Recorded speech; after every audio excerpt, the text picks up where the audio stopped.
আসসালামু আলাইকুম ওয়া রাহমাতুল্লাহ।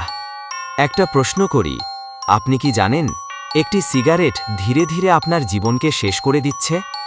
আমরা অনেকেই বলি একটা সিগারেট খেলে কিছু হয় না, কিন্তু আসল সত্যটা হলো এই একটা থেকেই শুরু হয় আসক্তি। একটা থেকে দুইটা, দুইটা থেকে প্রতিদিন। এক সময় এমন হয় সিগারেট ছাড়া দিনই শুরু করতে পারেন না। প্রতিটি সিগারেট আপনার শরীরের ক্ষতি করছে। আপনার ফুসফুস দুর্বল হয়ে যাচ্ছে, শ্বাস নিতে কষ্ট হচ্ছে। বাইরে থেকে আপনি ঠিক আছেন মনে হলেও ভেতরে ভেতরে আপনার শরীর নষ্ট হয়ে যাচ্ছে। একবার চিন্তা করে দেখুন, আল্লাহ তাআলা আমাদের এই শরীরটি একটি আমানত হিসাবে দিয়েছেন। তাহলে কি আমাদের দায়িত্ব না এই শরীরকে সুস্থ রাখা? আল্লাহ আমাদের সবাইকে সঠিক পথে চলার তৌফিক দান করুন, আমিন। এই ধরনের আরও ইসলামিক সচেতনতামূলক ভিডিও দেখতে থাকুন ইসলামের আলো চ্যানেলে।